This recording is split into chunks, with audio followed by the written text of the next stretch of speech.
Madam here ma'am Rajesh RTV madam. Madam అంటే NTR trust ఏర్పడడానికి ఇంతకుముందు చెప్పినట్టే ఎన్టీ రామారావు గారు చంద్రబాబు నాయుడు గారు కారణం. కానీ మీకు పర్సనల్గా ఒక ఇన్సిడెంట్ ఏదైనా సంఘటన ద్వారా స్ఫూర్తి పొంది ఈ ట్రస్ట్ ఏర్పాటు చేయడం జరిగిందా, లేకపోతే ఫర్దర్గా ఏం చేయబోతున్నాను? ఈ ట్రస్టు చంద్రబాబు నాయుడు గారు సమాజం కోసం ఆయన నిర్మించారు. అండ్ ఒకటి, నాకు ఎవరైనా ఒక బాధ్యత ఇచ్చినప్పుడు నేను వెనక ముందు ఆలోచించను. నా ఫోకస్ అంతా ఆ బాధ్యత మీదే ఉంటుంది. అట్లానే చంద్రబాబు నాయుడు గారు నన్ను ఎట్లా మేనేజింగ్ ట్రస్టీ చేసి నాకు ఆ బాధ్యత ఇచ్చారు, ఆ బాధ్యత అనేది నేను నిర్వహించాలి, ముందుకి తీసుకెళ్ళాలి అనే ఆ బాధ్యత గల వ్యక్తిగా నేను ఈ బాధ్యత వేసుకుని ముందుకు తీసుకెళ్తున్నాను. అట్లానే బ్లడ్ బ్యాంక్స్కి నా విజిట్స్ అప్పుడు నేను అక్కడికి వెళ్ళినప్పుడు ఈ థాలసీమియాతో బాధపడే పిల్లల్ని ఎస్పెషల్లీ వాళ్ళు పడే బాధలు కానీ తర్వాత అది నన్ను కదిలిచ్చింది. అదే కాకుండా మేము చల్లపల్లి ఎన్టీఆర్ మెమోరియల్ ట్రస్ట్ కింద పేద పిల్లలకి, అనాథ పిల్లలకి ఒక స్కూల్ మేము నడుపుతున్నాం. దాంట్లో దగ్గర 368 మంది పిల్లలు ఉన్నారు. వాళ్ళందరూ నేను వెళ్ళినప్పుడు వాళ్ళు నాకు ఇచ్చే ప్రేమ, అభిమానం,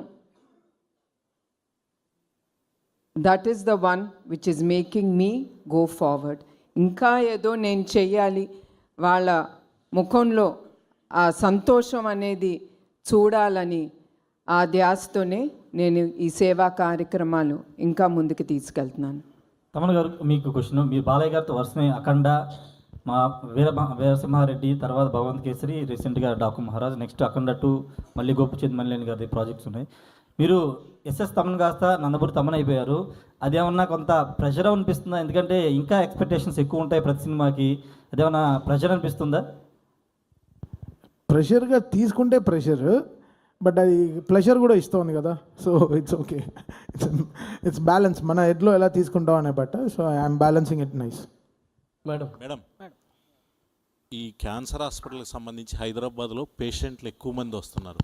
ఇప్పుడు ఆంధ్రప్రదేశ్లో కూడా క్యాన్సర్ హాస్పిటల్కి సంబంధించి చంద్రబాబు గారు సీఎం గారు ఉన్నారు కదా, ఇక్కడ కూడా ఒకటి క్యాన్సర్ హాస్పిటల్ ఏర్పాటు చేసే ప్రక్రియకు ఎన్టీఆర్ ట్రస్ట్ కానీ బాలకృష్ణ గారు కానీ ముందడుగు వేస్తారా? మేము హాస్పిటల్స్ వరకు మేము ఆలోచించలేదు మా ట్రస్ట్ తరఫున. ఎందుకంటే దీనికి చాలా డబ్బులు, ఏదైనా ముందుకు తీసుకెళ్ళాలంటే డబ్బు అనేది చాలా అవసరం. మా ట్రస్ట్ అయితే ఇప్పటి వరకు మేము ఆలోచించలేదు. And of course బసవరామ Tarakam cancer institute, నాకు తెలిసి చంద్రబాబు నాయుడు గారు ఎప్పుడు ఫస్ట్ ముఖ్యమంత్రిగా అయినప్పుడు నాకు తెలిసింది ఆయన ఆ ఇన్స్టిట్యూట్కి ల్యాండ్ ఇచ్చారని.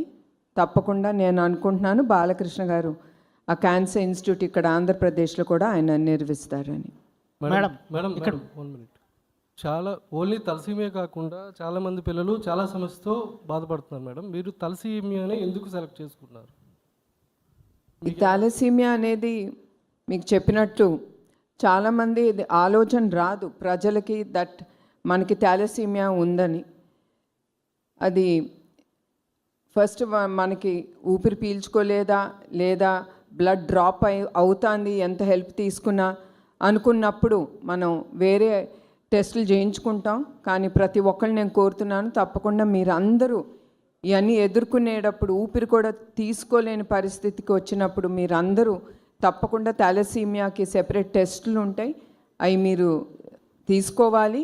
అదే కాకుండా మెయిన్గా మీకు చెప్పినట్టు బ్లడ్ బ్యాంక్స్ విజిట్ అప్పుడు ఆ చిన్నారులు వచ్చి ఆ బ్లడ్ ట్రాన్స్ఫ్యూషన్ అనేది వాళ్ళు చేసుకున్నప్పుడు వాళ్ళు పడే ఇబ్బందులు, వాళ్ళు ఎట్లా ఉంటారో వాళ్ళని చూస్తే కూడా చాలా బాధగా ఉంటుంది. అందుకే మేము స్పెషల్గా ఈ థాలసీమియా డ్రైవ్ అనేది ఎస్పెషలీ ఫర్ చిల్డ్రన్ అనేది మేము పిల్లలకని ముందుకు తీసుకెళ్తున్నాం. ఇందులో మేడం మీరు సీఎం గారు సతీమణి, మీరు అనుకుంటే గవర్నమెంట్ నుంచే పూర్తి సపోర్ట్ చేయగలరు. అసలు ఇట్లా ఎందుకు ప్లాన్ చేశారనేది? At the end I'm Bhuvaneswari. పదవులు వస్తాయి వెళ్తాయి, అది నాకు ఇంపార్టెంట్ కాదు. మెయిన్ ఇవన్నీ చేపట్టాలంటే I have to stand on my legs. నాకు ఇష్టం ఉండదు చంద్రబాబు నాయుడు గారిని ఏది అడగను, ఆయన అడిగినా కూడా ఇచ్చే వ్యక్తి కాదు.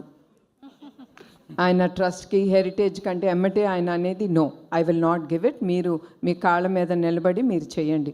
ఇప్పుడు కూడా ఆయన ఏం చేస్తున్నారని కూడా అడగట్లేదు, భయం అనుకుంటా. నేను ఏమన్నా ఆయన దగ్గర నుంచి డొనేషన్ అడుగుతానేమో. ఆయన ఒకటే అన్నాను, I'm planning to do this musical night అనేది నేను ఆలోచించాను, ముందుకు తీసుకెళ్తున్నానంటే very good, you can do it, you will do it అనేది ఒకటే ఆయన అన్నారు. నేను కూడా ఎప్పుడు ఆయన్ని I don't stress him out in asking anything for the trust or for heritage. Madam musical నైట్కి వచ్చేవారు మేడం ఇక్కడ మేడం మేడం మేడం మ్యూజికల్ నైట్కి వచ్చేవారు ఎవరైనా సరే టికెట్ కొనాల్సిందే అన్నారు. అయితే సీఎం చంద్రబాబు గారికి టికెట్ మీరు కొంటారా ఆయన కొనుక్కుంటారా మేడం? అంటే ఆయన చాలా సభల్లో చెప్పారు, నాకు ఏది కావాలన్నా భువనేశ్వర్ గారే వాళ్ళ దగ్గరే మేము అమౌంట్ తీసుకుంటానన్నారు. దీన్ని బట్టి మీరు చెప్పండి మేడం. మాకు టికెట్ ఆయనే కొన్నారండి. మా 6 మందికి ఆయన అకౌంట్ నుంచి 6 లక్షలు ఇచ్చి 5 మందికి 6 లక్షలు ఇచ్చి ఒక టేబుల్ అనేది ఆయన ఆల్రెడీ కొనేశారు ఫ్రమ్ హిస్ పర్సనల్ అకౌంట్. చాలా హ్యాపీ. నువ్వు కొన్నావా లేదా టికెట్? ముందర మీడియా వాళ్ళకి చెప్పాలి, మీరు అందరూ ఎవరైనా సరే nothing comes free, especially in this show. ఆఖరికి మా CO CFO including Chandrababu Naidu గారి వెనకాల వచ్చే పిఏలు అందరికి కూడా నేను హెచ్చరిస్తున్నాను, please buy a ticket and come behind your CM. మీరు ఆ టికెట్ లేకపోతే మిమ్మల్ని కూడా నేను లోపలికి రానివ్వనని వాళ్ళకు కూడా చెప్పానండి. మీ హెచ్చరించడం చాలా స్వీట్గా ఉంది మ్యామ్. మేడం మేడం అంటే పవన్ కళ్యాణ్ గారు వస్తున్నారా మేడం? మేడం ఒకవైపు హెరిటేజ్. ఎస్ అండి, నేను ఆయనకి ఫోన్ చేసి ఆయన్ని నేను ఇన్వైట్ చేశాను. సో ఐఎమ్ షూర్ ఆయన తప్పకుండా వస్తారని నేను అనుకుంటున్నానండి.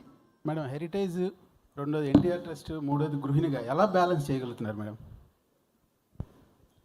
మనిషి అనుకుంటే ఏమన్నా చేయగలరండి. నాకు టైం లేదు అనుకుంటే టైం ఉండదు. ఎస్, నాకు టైం ఉంది, నేను చేయగలను అనుకుంటే ఆ డోర్స్ అట్లానే ఓపెన్ అవుతాయి. మనకి టైం ఉంటుంది, ప్రతి దానికి టైం అనేది ఉంటుంది. లేదు అంటే ఇట్ విల్ బీ క్లోజ్డ్, నేను చేయలేను, I'm tired, I'm stressed out అనుకుంటే తప్పకుండా ఆ విల్ అనేది క్లోజ్ అయిపోతుంది. So you should have the will, the way will come on its own. అది నేను నమ్ముతానండి. మేడం ఇటీవల చాలామంది పిల్లలతో మీరు ఇంటరాక్ట్ అయ్యారు, అటు కుప్పంలో కావచ్చు, రాష్ట్ర వ్యాప్తంగా అనేక ప్రాంతాల్లో, అటు తెలంగాణలో కానీ ఆంధ్రప్రదేశ్లో కానీ ఎక్కడన్నా ఈ తలసేమియా పిల్లలతో మీరు తారసపడ్డారా? దాంతో ఇన్స్పిరేషన్ ఏమన్నా తీసుకున్నారా? ఈ థాలసీమియా అనేది నేను ఎక్కువగా అనంతపూర్లో చూశానండి.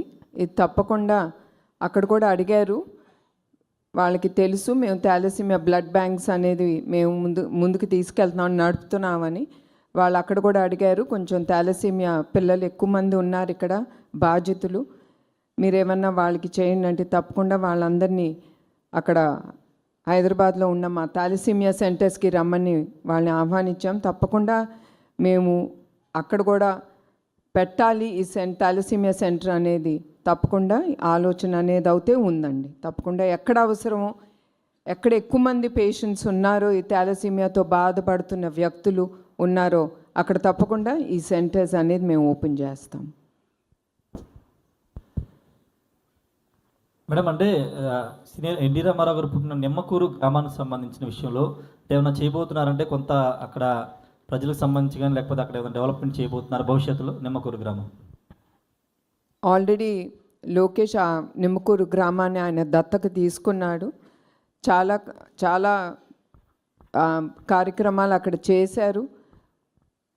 తప్పకుండా ఇంకా ముందు కూడా నిమ్మకూరుని మేము ఎప్పుడూ మర్చిపోము. మా చిన్నప్పుడు మా సెలవులన్నీ అక్కడే గడిపాము. తప్పకుండా నిమ్మకూరుకి మేమేం చేయగలమో తప్పకుండా అది మేము తప్పకుండా కుటుంబంగా మేము తప్పకుండా చేస్తామండి. సో మేడం ఈ 2 రాష్ట్రాల్లో అసలు ఎంతమంది తలసీమియా బాధితులు ఉన్నారని మన ముందస్తు డేటా తీసుకున్నారా? ఇప్పుడు మీరు ఈవెంట్ చేయడం ద్వారా వచ్చే మనీతో వాళ్ళందరికీ అది సరిపోతుందా లేదని ఏమైనా ఒక డేటా ఏమైనా ఉందా మేడం? తప్పకుండా డేటా అనేది ఉందండి. యావత్ భారత్ మన ఇండియాలో 60-70 వేల మంది ఈ వ్యాధితో బాధపడుతున్నారు. దాంట్లో 10% మన ఆంధ్రప్రదేశ్లోనే, మన తెలుగు రాష్ట్రాల్లోనే ఉంది. ఈ డేటా అనేది ఉంది. అదే కాకుండా దీనికి రీసెర్చ్ కూడా జరుగుతుంది. ఇప్పుడు ఈ రీసెర్చ్ సెంటర్స్ కూడా పెట్టాలి అనేది కూడా మేము అనుకుంటున్నాం. తప్పకుండా ఈ రీసెర్చ్ సెంటర్ మీ అందరికీ తెలుసు, R&D సెంటర్ ఇస్ వెరీ చాలా డబ్బు ఖర్చు అవుతుంది. అయినా కూడా వచ్చిన డబ్బుతో ఈ సెంటర్స్ ఎంతవరకు మేము R&D సెంటర్ అనేది ఏ స్థాయికి తీసుకెళ్తామో అది వేరే విషయం. తప్పకుండా we will start an R&D centre for the థాలసీమియాతో బాధపడుతున్న వ్యక్తులకి.